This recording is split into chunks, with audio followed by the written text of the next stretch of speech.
Hello and welcome to episode 31 of the Ego Chall Podcast. My name is Preston Byers, and as always, I'm joined by my co-host, Justin Binkowski. And on today's episode, we're going to discuss a possible new Call of Duty League team. Boston could be getting a CDL team. It appears that they will get a CDL team. We're also going to touch on the first Challengers Cups of the Vanguard season. Although they didn't really have too much to play for down in Challengers this time around. We're also going to talk a little bit about Doug Sensor-Martin, how he might have been leaking some things that I'm sure the CDL did not want leaked. And we're going to just touch on some Roster Mania stuff, make sure that we cover all of our bases since we haven't been here in probably a month or so. So how are you doing, Bink? I'm doing well. Played a couple GBs tonight, got the new headset on, so if you're watching, let me know, or if you're listening, let me know if I sound any better or worse, so I got a good idea about that, and ready to talk some COD. Yeah, let's get into it. Let's start with this report from the Sports Business Journal, I believe. So the Kraft Group, which it was founded by the New England Patriots owner, Robert Kraft. He is set to obtain a franchise spot in the Call of Duty League, according to a report by the Sports Business Journal. The Kraft Group will reportedly partner with Oxygen Esports, a New England-based esports organization, to run the team. Neither you or me, we don't really know too much about Oxygen Esports, but it's interesting that they're partnering with a seemingly a grassroots local company rather than say go with like Cloud9, Team Liquid, like a big esports brand that people are readily aware of. What do you think about this report here? I mean, there's a lot to go over just in the report overall because it has serious implications for the league. Obviously, there have been since we last talked on our previous Ego Chall.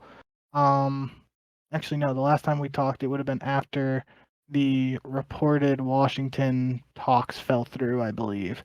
Yeah. So we had the report from Jacob Wolf on Esports earlier this fall in September, I believe, that Washington Esports Ventures from the Overwatch Leagues, Washington Justice, was interested or in discussions to obtain the 12th spot.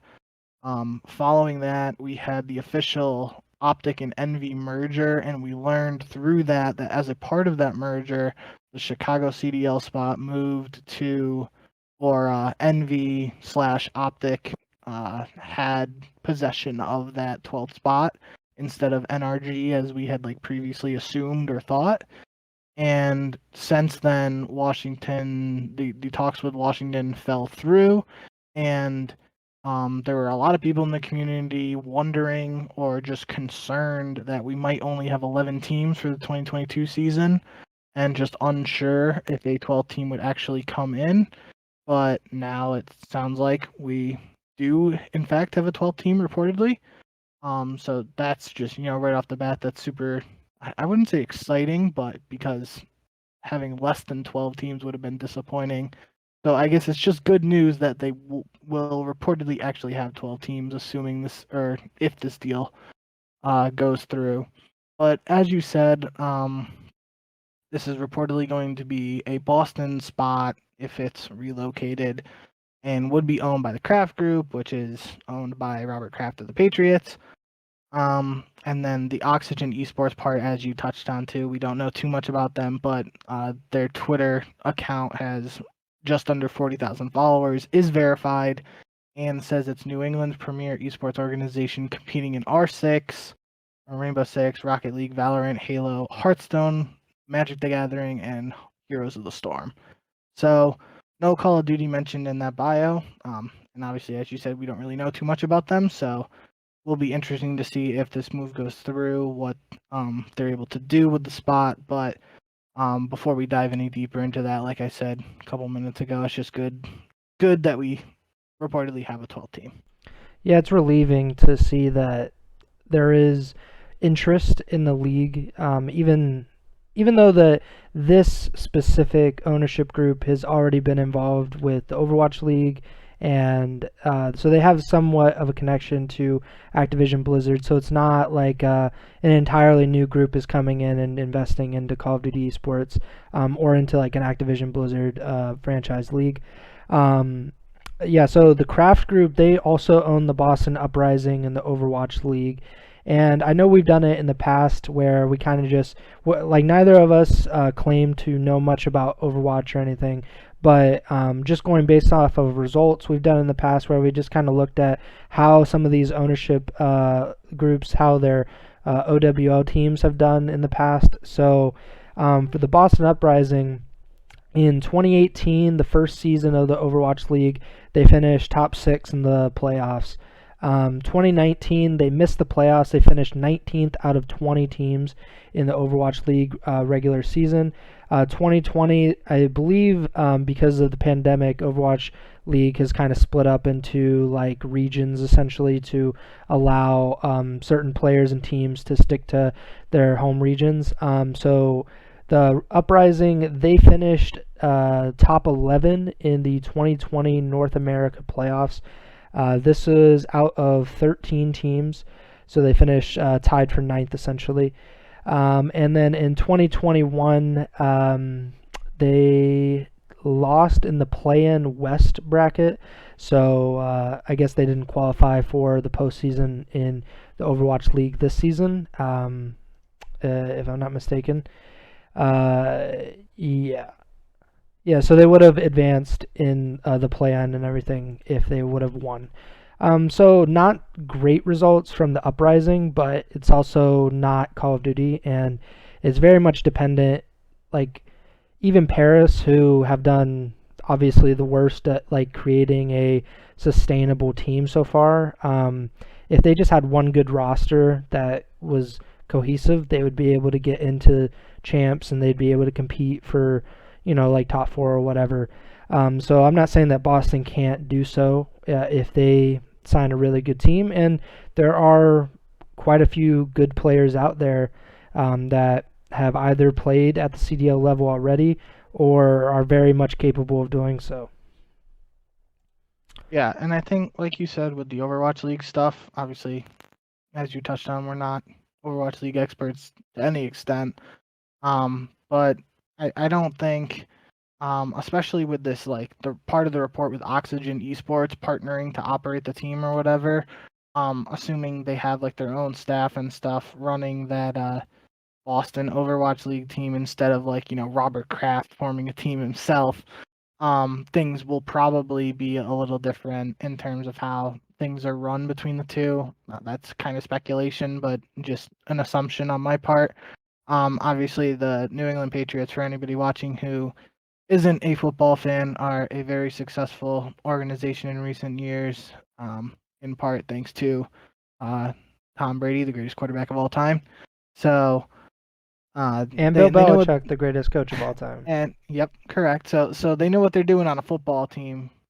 From that aspect, putting a football team together, it's just gonna be interesting to see if they're able to translate that to esports. But for someone like me, this is something that's kind of exciting because being in Connecticut, I would be 2 hours away from 2 of the 12 CDL franchises in New York and Boston. So that's kind of cool. But yeah, I guess that's all we have to really talk about from the Overwatch League aspect, at least. Where do you see this team going with their roster? Because we'll talk about it a little bit shortly, but Classic Assault, Shawnee, and Exceed, they won the essentially a preseason like practice North American Challengers Cup this weekend, and then we'll get into the other regions, but I don't really see Boston going out and getting like a European or an APAC team, because that does, like, not many teams have done that so far. So I would say that probably a North American team is probably going to be the way to go. So where do you see Boston going with their roster construction now that the other 11 teams in the league have their entire rosters already set out? Yeah, so whoever the 12th spot, if this deal goes through, with Boston. But regardless of that or not, if a 12th team is operating in 2022, that team is immediately on the back foot, right? Because like you just said, the 11 other teams have announced their rosters by now, have players signed, so you immediately have less than 40 players to pick from for your team to build around your inaugural roster for whatever organization it is. It seems like the front runner is this Methods team, which is Methods, TJ, Venom, and Paul X.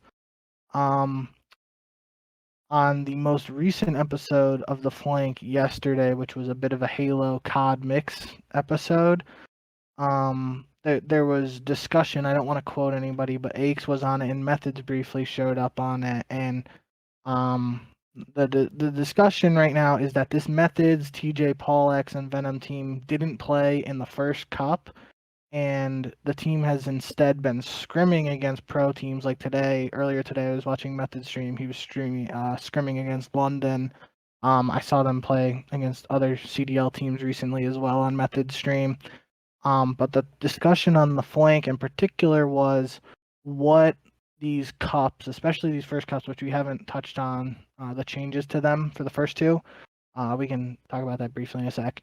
But with the lowered level of importance of these initial cups for this season, this Methods led team, I'll just call it Team Zinni right now, roster Zinni for the sake of the episode. The team elected not to play in the cups, and the discussion on the flank was based around whether that was a smart decision or not. Aches was arguing that he believed the move was so that the position they're in, not to quote him or anything, but it seems as if the position that Methods team is in is they are the front runner for a potential 12th spot, so they only have ground to lose if they were to like play in the Challengers Cup and not perform well, whereas if they just keep scrimming against these pro teams, they're getting good practice, and it's not as risky, I guess. But then Methods came on and was basically kind of just like shutting that down. I forget specifically his reasoning. I think he was mentioning like how in game right now you can't see the attachments that certain players are running, which is a problem. Obviously, there's also problems with potential hacking and stuff like that in Challenger. So it's definitely not the ideal ecosystem to be competing in right now. So it's a double-edged sword, it seems like at this point. And regardless of what the actual thought process or anything like that, it's just an interesting decision that Team Zinni was not performing in the Cup. And regardless of that, it seems like they are a potential roster that could be picked up for this reportedly 12th team. And on the other hand, you have that team that you were talking about just briefly with Classic Shawnee Assault and Exceed, who won the NA Cup. I mean, Aches is a really smart guy. So like, when he I'm not like the way I said that made me even think that I was gonna give like a backhanded compliment, but I'm really not actually. Like that is also what I would have thought. Aches' theory of like they could, if they place like top 16 in this Challengers Cup, does like whoever's running the 12th teams like rosters be like, yeah, we're not picking up this team that just finished top 16 in a Challengers event. I would tend to agree with Aches like on like 99% of like literal things in the world probably.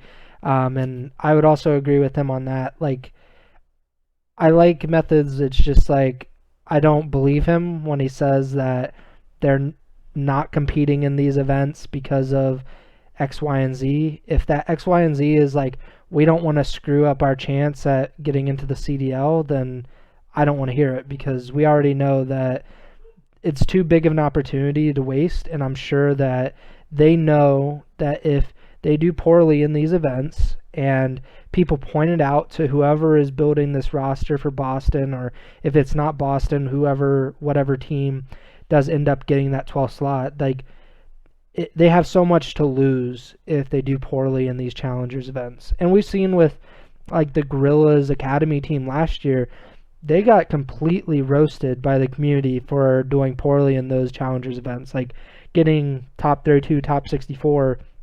You get like the whole community comes after you and says like, why can't you do better than this? So I don't know. I think that Aches is right on that, but like it does suck if Assault Classic exceeds Shawnee, or if like these other teams like Gravity and Havoc, they're teaming together, they finish second, or GodRX, Pander, Pentagram, they're third, and like a bunch of the Canadian guys and Parasite and Diamond Con and everything, they got fourth, and like those guys probably are like looking at Methods' team and saying, why don't they have to go through what we're going through? Like, why are they not in the pit with us and trying to like play against hackers every weekend? So I could see people getting upset about it. It'll be interesting to watch.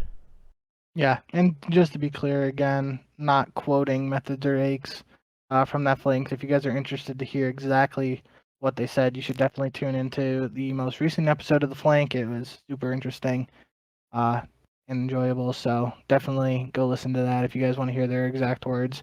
But yeah, you bring up a good point there. If Methods team isn't this, like seeming front runner for potentially just picking up a roster, that there are some good options, especially in NA Challengers, and there's also the potential where this organization, whatever the 12th organization, but I guess it's fine to just say reportedly Boston at this point. Boston could, just come in and decide to not care about the current Challengers rosters and just try to form something themselves and like pick and choose players from certain teams. Like maybe they think Zinni has that brand value, they want to play with, or they want to sign him, but then maybe, a sub like, I don't know, Saints, just coming off the top of my head, a veteran sub player, they want to give him a shot as a player not on Zinni's team, and then they just start forming a different roster than ones that already exist. I don't know if I would agree with that decision necessarily, just because like teams like Team Zinni and some of these and most of these other challengers teams have been practicing now for a bit. So in my opinion, it would make more sense to sign a already existing roster that's been competing together, has a little chemistry, as opposed to just trying to force something to happen. But who knows what road some of these teams go down. There is even the potential. The one name we haven't really talked about yet for a 12th CDL team is Doug Sensor Martin.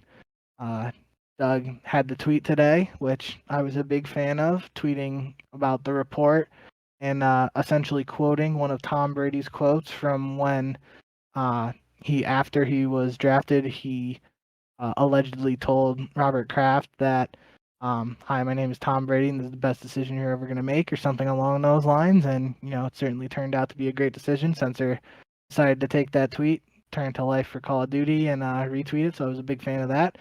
Maybe Boston goes down that route and decides to build a team around Doug. Who knows? Certainly a lot of options. As we kind of mentioned, though, the options are limited in the sense of like quote unquote pro players, and this team is going to be building around the existing amateur scene, it seems like, in all certainty. So definitely an exciting time in the offseason, considering 11 teams are solidified, so we still have something to look forward to before we see actual CDL gameplay. I'm not going to drag Doug's name through the dirt because I think a lot of other people in the Call of Duty scene they're doing it for me. I mean, he did at one time get a CDL roster spot because of his name and name alone.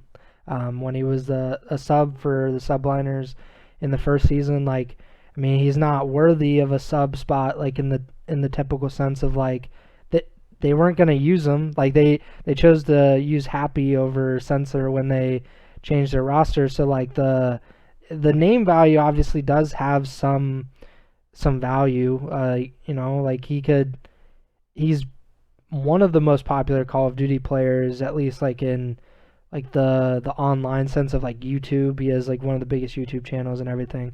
So maybe they bring him on as a content creator. Like, I'm surprised that he hasn't, like, I know that I think he's been offered those spots of like, we want you to do that kind of stuff, but like if he's allowed to do challengers and be a content creator, I don't know why he would say no, other than like out of principle or whatever. But Yeah, I mean that is an option that Boston could go, or whoever ends up getting that 12th spot. Um, let's talk about these Challengers Cups because we had the first one this weekend.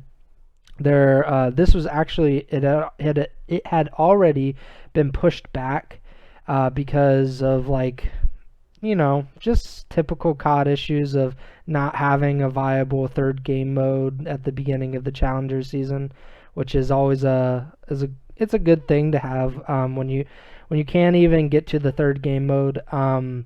So there was for this event online there was no control but a third search and destroy map. So 2 hard points and 3 S&Ds in a best of 5 series. And because of the changes to this, no challengers no challengers points were awarded. In if I believe you get like the top 2 or 3 get money, but nobody got points for it. It was just for money and more for practice. And I saw some players complaining about that, and some players saying like it's probably the best thing that anyone could have is just a little more practice with their actual team. But so this was split up into regions: the North American region, European region, APAC region, and the Latin American region. We talked about it a little bit, but Classic Assault, Shawnee, and Exceed. So I guess Exceed also played in the CDL. So 4 former CDL players. They won the North American Cup. They only dropped 2 maps in the whole entire tournament, and they defeated Havoc's team in the grand finals. Europeans, Journey, Lucky, Metals, and Rio. I'm getting a lot of Heretics vibes out of that. They won the European Cup. Sets, Nimble, Zeppa, and Crimza won the APAC tournament. And Latin America, we have Rafa, Legenda, Savage, and Chaos. I mean, I took Spanish for 5 years, so Legenda sounds right. So they won the Latin American Cup. But yeah, so we don't really know a ton about, we don't know anything about the Latin American guys. I recognize Nimble and Zeppa in the APAC region, and I know the European guys other than Rio, and we obviously know the NA guys. What are your takeaways from the Challengers Cups? We got to see, our first look into like Rio tournament competitive action this week. So what'd you think? Yeah, so like you mentioned, I primarily watched most of the North American Cup. I wouldn't say most of the cup, but out of these 4 cups, I only watched North American action. I was primarily watching Havoc stream, Censor stream, and Parasite stream. I can't really think if I turned on another stream at a time. I think I did turn on General stream at one point when General was playing somebody. But yeah, other than that, I just mainly focused on this North American Cup. So outside of the names for these other teams in the other regions, not much to talk about in regards to gameplay. But in particular, I was like flipping through the streams, watching a couple maps here and there, and then I mostly paid attention to the grand finals, which was between the team that we mentioned, Assault, Shawnee, Classic, and Exceed, and then Havoc's team, which is Havoc, Tom Gravity, Capsidal, and Scrappy, I believe. So that ended in a 3-0. I think it was Hardpoint Berlin for map 1, and it was like 250 to 220-ish, something like that. It was a close hardpoint. And then both they played S&D for maps 2 and 3. I'm forgetting map 3 off the top of my head, but I know one of the maps was Bokage S&D. Regardless, both of those S&Ds went 6-5 in favor of Team Assault, and it was a 3-0 for Assault's team. So it was a close series, but Assault's team did end up taking it in the end. And as he tweeted out, they said they only lost 2 maps, so it's a pretty dominant victory for that squad. Good to see for a guy like Classic. I mean, most of those guys, Assault, Aches, former duo, world champ, MVP, all that jazz. Then you got Shawnee, seems like a good guy too. Previously on the Royal Ravens, and I don't know Exceed or anything like that, but As you mentioned, he did briefly play for the Rocker and then was on LAG Academy. So, interesting squad. I'm happy for Nicky D. We did see a little bit of a meme going on there on Twitter for those of you who um, followed the CDL last season at the Stage 5 Major when competition was back on land. Seattle, which was the team Classic was on, at the end of the season there, pulled off a major upset, taking down Atlanta FaZe on land, and Classic had arguably like his greatest season or his greatest series of the season in that matchup. So there's like a running little gag of Nicky D being like the twin Tiny Terrors, Grim Reaper, whatever you want to say. So there's a funny meme going on Twitter there, but it was an interesting grand finals, and just overall, I was excited to see some form of competitive Call of Duty back, on my screen. I've been watching scrims and I've been playing GBs myself, obviously, but there's nothing like that actual tournament environment. And even if this Challengers Cup didn't count for anything more than a small slice of a small prize pool, it was good to watch some competitive COD again. What did you think about the dynamic of having 3 searches instead of having a third game mode? Because usually we go hardpoint search, whatever the third game mode is. In the past, it's been control, domination, uplink, and then you would go back to hardpoint and then finish it out in search. So how do you think it worked with having 3 S&Ds in this event? I mean, I'm an S&D kid myself, so I'm always in favor of more S&D. But it's obviously something the league's going to have to work on and adjust before the actual CDL competition begins. I haven't played any Control in Vanguard, but it was just recently added in Season 1, which came out with Caldera less than a week ago, like December 8th. So Control hasn't been in the game very long, and I've just seen the clips on Twitter of like just horrendous spawns, people like dying and spawning on the control points, like being able to capture them after spawning. So there were certainly some interesting interactions with the control spawns and stuff, and I think it was a good decision that if the cups weren't outright just postponed, that they didn't play control in these cups. There are still some issues with hardpoint spawns and stuff like that, but obviously they're not going to play a cup with just like 5 S&Ds or a best of 3 with 3 S&Ds. That would just basically be a glorified GB CNG Tupac tournament winning at that every point. 2K now. So I think in lieu of just straight up postponing these cups, the best decision was to insert another search and destroy there instead of a control. I will mention I didn't see it myself, but they were talking on the flank that certain teams were like not GAing, but they were like switching up the format and agreeing to play 3 hard points and 2 S&Ds instead of 2 hard points and 3 S&Ds before series started. I didn't see that. If it happened on like Havoc or Sensor stream, which were the streams I was primarily watching, I don't think it happened. I could be wrong there. It could have happened when I like wasn't paying attention. But what I did see in like Havoc stream in particular was they were using the in-game chat to like try and discuss like switching up some of the maps in the map pool. I know like Desert Siege is like a contentious map right now that a lot of players don't like playing.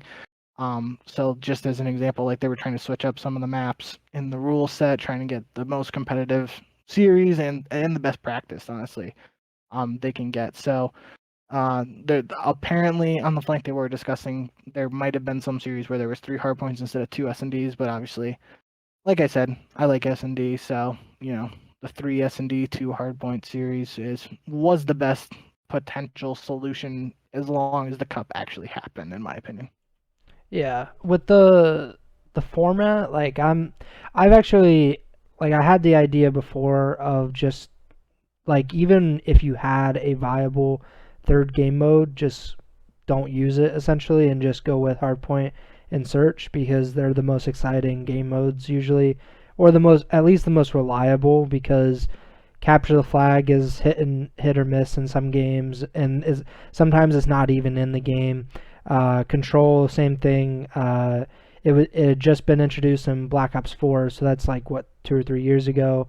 And then domination is, if I never saw domination played competitively, I'd be a very happy person.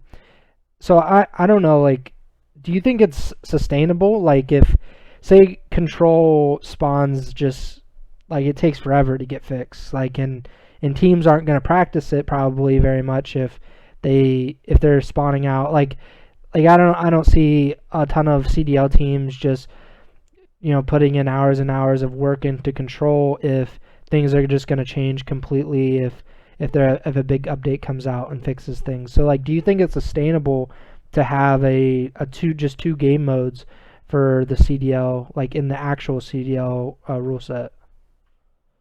I think it could be. The problem right now is that Hardpoint itself isn't the best, and players are also complaining about that. So that has to factor into this a little bit. If Hardpoint was a really good mode right now with like solid spawns that make sense and stuff like that, and then search, there are still problems in search with being able to hear bomb plants and diffuses from you know not even saying the near vicinity of the bomb doesn't really do it justice. You can kind of hear it from almost anywhere in a close proximity to the bomb. There are problems in search that even need to be fixed and hardpoint. Um, for me, I think a good CTF is the best possible third game mode. But with them adding control in season 1, it doesn't seem like there's any shot of us getting CTF for the 2022 season. So I think it's going to come down to the devs. We just got to wait and hope that they come out with an update that helps fixes things, and then teams are able to pick things up from there. But it's definitely not an ideal situation for these CDL teams who, a lot of these teams probably we're looking at December 14th right now on the East Coast, 11 days away from Christmas. Like a lot of these teams probably aren't going to be scrimming too heavily with the holidays coming up. But, as soon as it hits officially January 1st, 2022, you got to imagine that teams are going to start ramping up scrimming and stuff. So, although on the other hand, the developers themselves are probably going to have some time off with the holidays approaching as well. It's going to be interesting to see whether we get some kind of major update that fixes things from a competitive standpoint. And another thing that I don't know if it will play a role, but um, there were a bunch of QA testers that were actually fired that were working on Call of Duty, and that's led to some protests within Activision Blizzard. And then there's the whole ordeal of Activision Blizzard being embroiled in like like a scandal in itself of just like dealing with like sexual harassment in the workplace. So like there are a lot of things going on, and that's not even talking about like the actual game, which has been like pretty heavily panned by players, like especially the competitive community, like just outright saying like, no, you need to fix this. Like I said maybe a week after the game had been released, I was like, man, this is the most positive like reaction to a Call of Duty game like competitively that I've seen in a while. Not even a week later, people were like, okay, honeymoon phase is over. You guys really need to fix this. Like, it's unacceptable that, X, Y, and Z is not fixed. And, like, squad spawns are just, they've always been really, like, unpopular since Modern Warfare. Like, you're just not going to get people on that side. And with the Challenger stuff, like, I feel really bad for those Challengers players that are, like, they're essentially being forced. Like maybe these cups just keep getting pushed back, or points aren't tied to them or whatever. But still, like there's money on the line and reputations are on the line, because who knows like if you're gonna end up on a good team, or if your team will split up if you guys do poorly. But you're like playing cheaters in the Challengers Cups, and like you're not even playing like the rule set that the pros will play in like 2 months time. So I feel really bad for those people that are really grinding, but they're just not getting any support from like the developers or anything. And like I feel bad also for the CDL people, like the people that like they don't have any connection to actually the game, like making the game. They're just trying to make the best out of a bad situation, and they're getting a lot of flack for it. Like that's just not a fun position to be in. It's just not a good position at all. And like the competitive COD community at the moment, just because there's so much negativity like going on around the community. No, yeah, it's definitely a tough spot. Like you were mentioning with those QA testers, I believe they were from Raven Software, if I'm not mistaken. So that's obviously more Warzone oriented than Vanguard. But regardless, it's definitely been a heavily debated. I don't even know if debate is just the right word. It's just, it's been a negative launch for Vanguard. Just I see more sarcastic tweets on the timeline every day, and it's just I don't know if it's at the point where there's a lot of nostalgia involved for like these old games or what, but it's just people expect better from one of the most successful video game franchises of all time. And like you were saying, feeling bad about the challengers players, like they're essentially guinea pigs at this point, to the extent of like the CDL's got to try and figure out how they can fix stuff before the actual like CDL product is put on display. And you got to feel for the challengers having to go through with stuff like that. I feel like for at least some of the issues, like spawns and like hearing bomb plant diffuses, stuff like that, that's obviously something CDL pros would have to deal with until it's fixed in game. But something like just like knowing the attachments that somebody is using, like the pros have a mostly know each other, have a good understanding, so they can probably trust that unless there's like some kind of mix up, that the people they're playing against and these other pro teams aren't using like the damage mags or some of the weird proficiencies and perks and stuff on the actual guns that you can't see if players are using. But in challengers, like there's not as much integrity to that extent. Like you play Jimmy 123 in a Challengers Cup, he could have hacks on. He could have all the banned stuff on that's not actually banned in the in-game rule set, but is banned on the official rule set. So it's just a tough spot to be in right now, and there's no other way to say it. There needs to be change. And one thing that we didn't put in the notes, but I just thought of it because we were talking about it, but there have been some Call of Duty pros that have switched to Halo since, Halo probably released after we had our last podcast, right? Because I don't remember. Yeah. So Halo has been out for less than a month or whatever, or about a month. And we've already seen a few former CDL pros switch from Call of Duty to Halo. Mox, who played for the Mutineers and last year played for LAG Academy. Then you also had Dave from... what team was he on that finished like third at Champs in Black Ops 3? Epsilon. Yeah, Epsilon. And then also... It might have been Fab. Yeah, it was Fab, but he is known for the Epsilon team. He was on the Epsilon team that like didn't win a game. Yeah, and then there was Josh, like one of the old EU players. They're just some of the names. I'm sure there are other ones. I think Defrag also, who has went to Champs a few times and was like one of the top EU players for a little bit.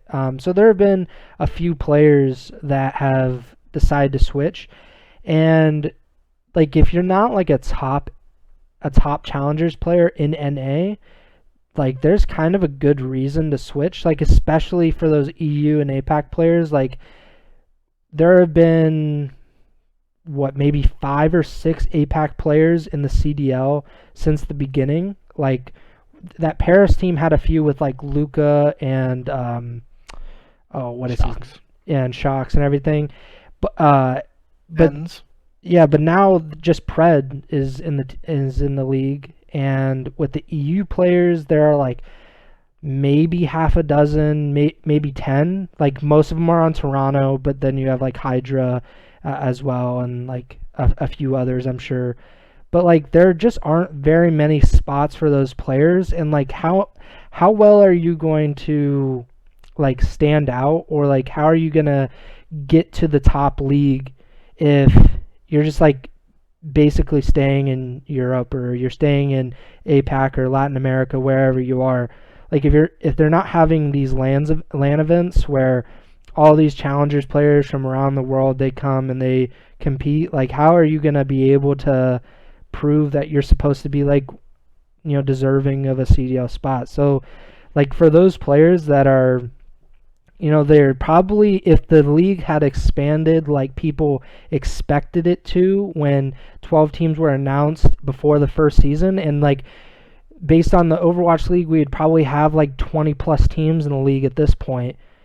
If that had happened, those players would be in the CDL almost certain and it's just not happening. So I feel like it just kind of sucks for everyone there that like the only way out seems to be like I'm going to go compete in another game that I haven't competed in for like 10 years because like that could be my chance to become a pro again. But yeah, that was just something that popped in my head because we've been talking about like what the challenger scene is like, and that's kind of forcing players to make a choice of like, do I stay and grind it out or do I try to figure it out in another game? No, that's definitely a good point, and it does come down to at the end of the day that expansion, and at this point, with us only at 11 teams officially, and seemingly, I don't want to say struggling to get a 12th team because Hastro seemed to indicate that multiple parties were involved, and Jacob also reported it seemed like multiple parties were in discussions for the spot originally. It just seems like expansion. It definitely isn't happening right now, as some people expected, and we're gonna have to see come next off season if expansion is back on the table or just on the table at all. Because all those guys, like you mentioned, like Dave's, and whenever I think of Dave, I think of that really funny viral interview with Dixerto Mike that he did where they were like laughing about like losing and wanting to play Taboo. I remember, which was like an APAC team. That was a really funny interview, and Dave was a solid assault rifle player too in his own right.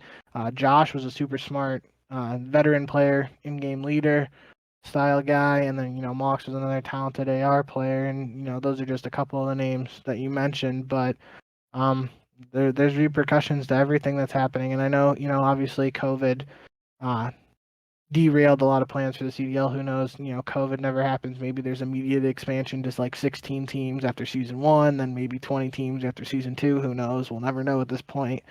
But that's just the reality we live in now. And for my sake, I wish any former COD players who are switching to Halo best of luck.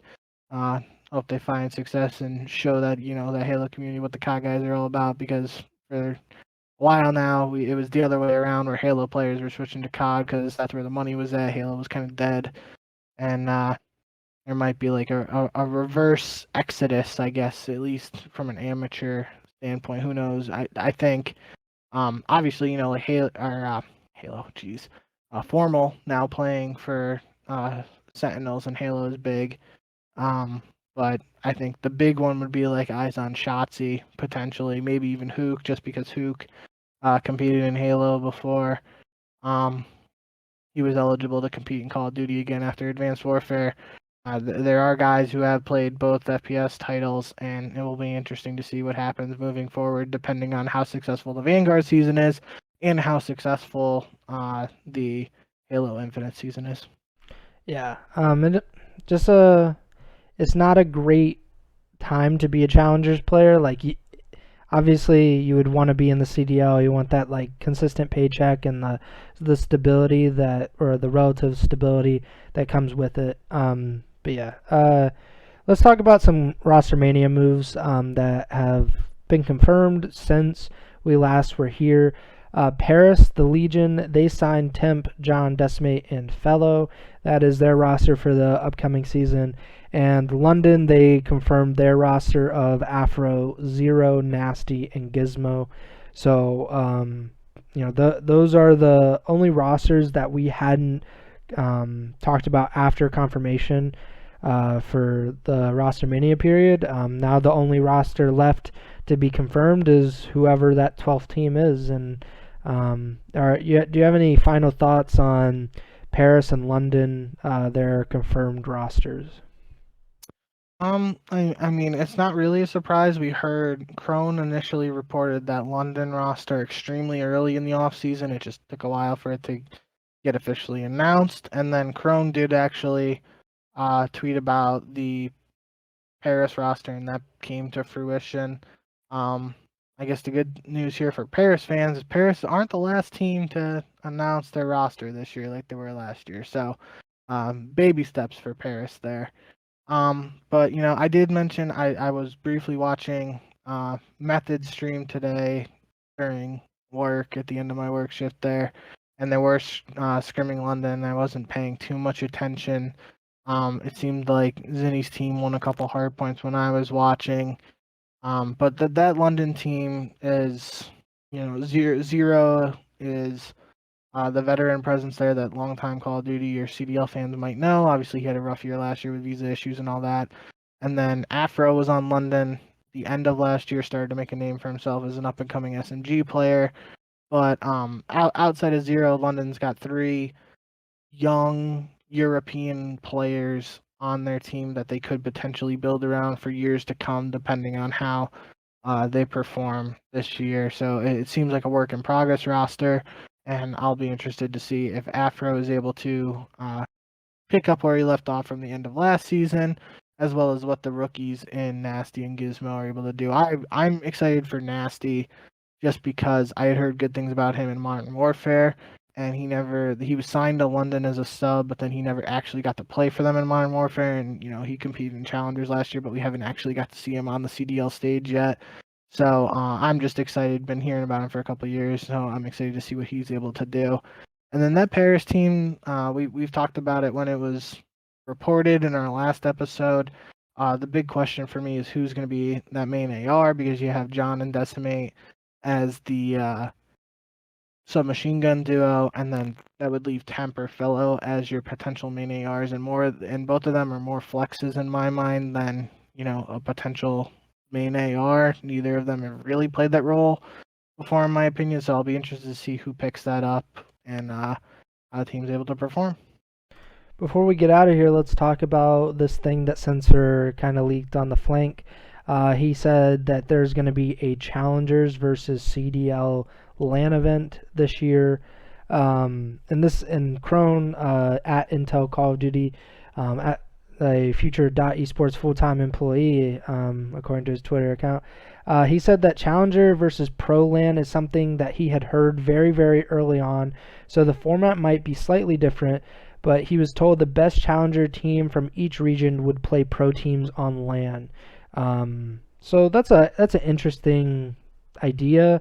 This has been something that people have talked about ad nauseum, about like there needs to be like an open event or whatever where challengers teams are able to play against the pro teams.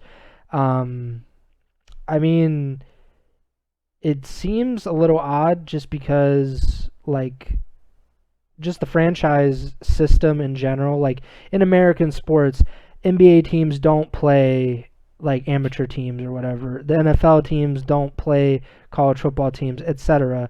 So like it's odd because we're so used to American franchise sports, but I could see it working if it's compared to soccer, where you have like these established brands that are kind of always going to qualify for this. Like I thought of it as like the Champions League essentially. I know the Champions League is a little different, but essentially if you had 12 CDL teams that are automatically qualified for this this event or this league that they do, and then you bring in maybe 12 challengers teams from, if you want to do 8 North American, 3 European, 1 APAC, like that's fine. But you bring in these challengers teams and then you have them do a double elimination tournament, or you have them do round robin group play and then figure it out from there.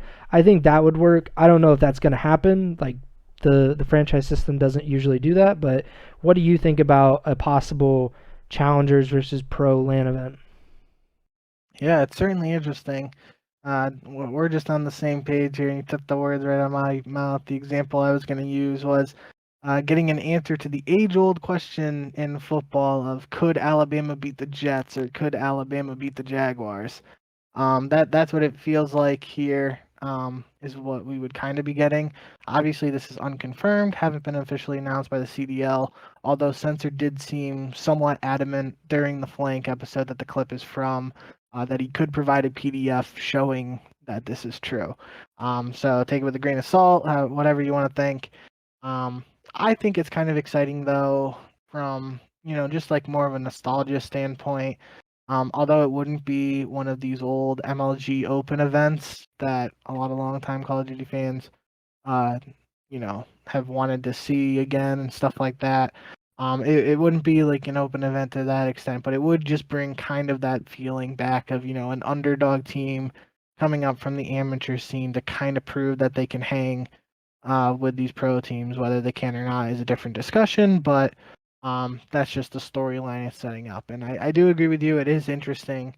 Not sure how it works in a franchise system like this, and obviously I'm not too uh, knowledgeable in terms of Champions League or professional soccer at all. So can't really talk about it to that extent. But it's we'll just have to see what happens with the CDL. But there are some storylines. We get Sensor's team back in there.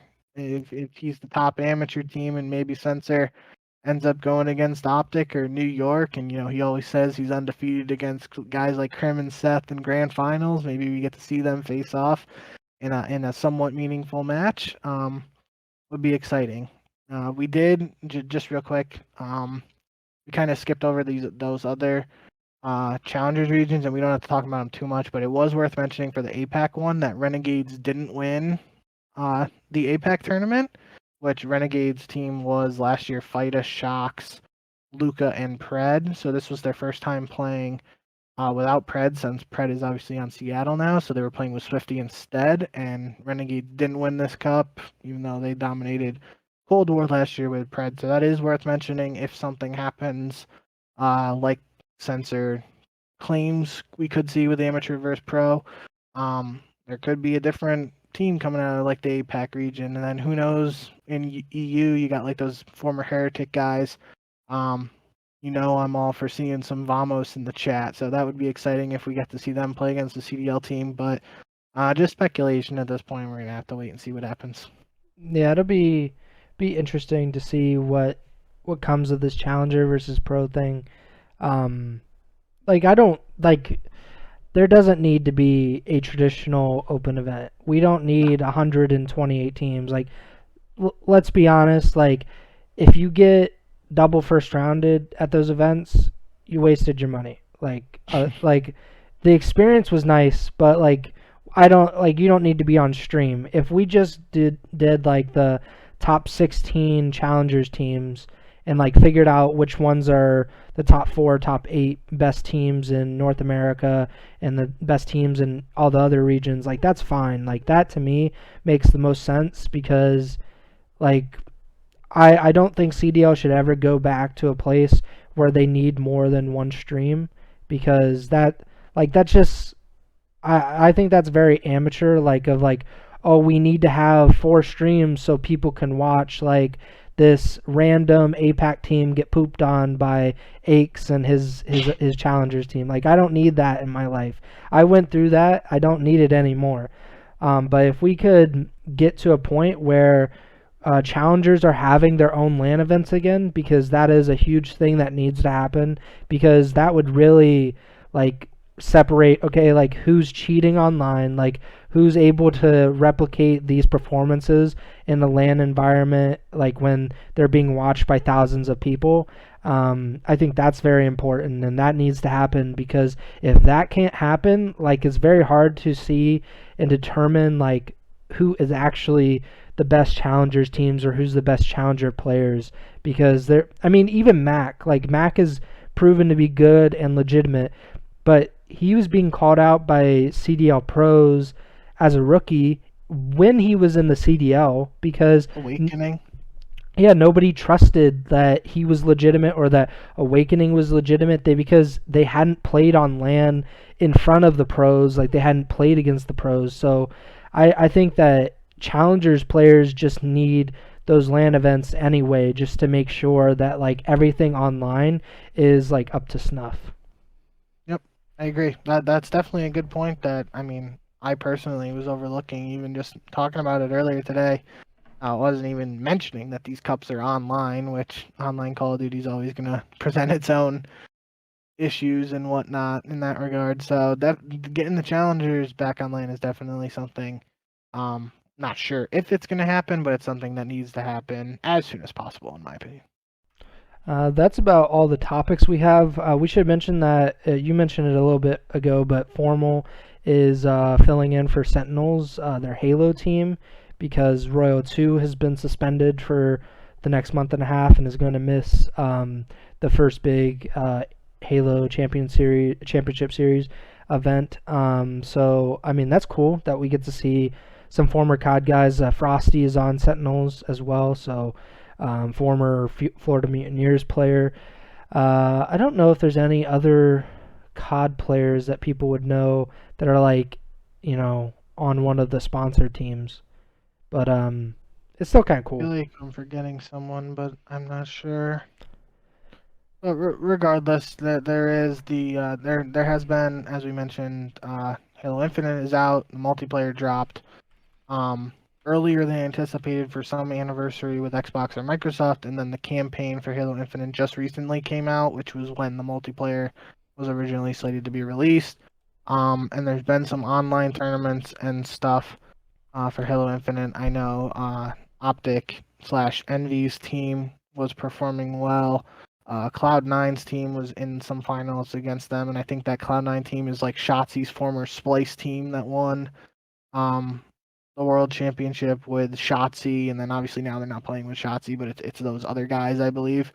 And then there's obviously Sentinels, which is like the former Tox and Optic and CLG, I think. Yeah, That's really pushing my boundaries of Halo knowledge there. that's all Um, anybody knows of Halo nowadays. Regardless, it should be an exciting weekend. If you guys want to tune in to that, it's this weekend for the HCS Raleigh kickoff major. Um, I don't know how much I'm gonna watch, but maybe I'll watch the grand finals or something. And yeah, we'll see what happens. We don't obviously, like you mentioned, Royal 2 did get suspended. There was some drama around that. He was like geo filtering allegedly, like changing his location for better ping or something like that. I don't know anything about that. I don't know if you have anything you want to talk about, but I know on that most recent episode of The Flank, they had like the Space Station Gaming coach, which was the team that Formal was playing with, but then the Sentinel spot opened up and Formal left them to go to Sentinels to fill in for this event. He was talking on The Flank about this and providing some stuff, and then guys like Enable and Aches. Obviously, Enable has a Halo background before he switched to COD 2. They were all talking about that, so if you guys want to get more information on that situation, you can go check out the most recent episode of The Flank, and then you'll also get to hear some Call of Duty talk about the potential methods, Team Zinni, that we were talking about at the beginning of the show. Yep, that does it for us. We kind of hit all our bases. We came in right around an hour, as we said we probably, Bink said before we started that we probably would. Thank you guys for watching or listening. Subscribe on whatever platform you're viewing us on. Make sure to give us a 5-star rating on Apple. The podcast is available on YouTube. The video is available the day after we record it live, so it'll go up in about 6 hours from now. We're also on Apple Podcasts, Spotify, Google Podcasts, all the other podcasting platforms. You can follow us on Twitter. Bink is at jbink with 2 Ks. I'm at Presbyers, and the Ego Chall Podcast is at Ego Chall Podcast. At Ego Chall Podcast. It's been a while since I've been doing these plugs, but yeah, you can follow us on Twitter there. Subscribe to the YouTube. And follow our Twitch channel, twitch.tv/Ego Chall Podcast. Our next show is TBD, because all of these off-season pods are TBD, essentially, because we don't know what's actually going to happen. Maybe if Boston confirms that they're, fielding a team, that could be something that could pique our interest and get us onto the podcast, or maybe a roster change or some kind of format announcement from the CDL. I'm not sure, but the best way to keep updated is to follow us on Twitter individually and at Ego Chall Podcast, because we'll update you to see like when we'll actually do another episode. So yeah, that does it for me. Bink, take it away. Yeah, I think you hit the nail on the head there. Without a set schedule at this time, it seems like the big major talking points that could potentially come up in the near future would be we have the second Challengers Cup upcoming. Not sure if we're going to actually do an episode just focused on that. I guess it'll depend on what happens in that cup, whether we think there's anything newsworthy with that. Then, like Preston said, potentially a confirmation of the Boston spot slash potential confirmation of Boston's roster if that team is confirmed. And then we still technically don't have an official third game mode for the CDL, even though Control was added to the game and it was removed from the Challengers Cup. There hasn't been an announcement of that, so that's just another potential talking point that if something is announced, we could do and on the spot show, kind of like we did tonight. So you'll just have to stay tuned and see what happens. Once we get into the actual action of the 2022 CDL season, we should be back to more regular podcast episodes when we have stuff to talk about. So you guys will have to stay tuned, I guess. But as always, thank you guys for tuning in. Really appreciate it. And just remember to send the chow.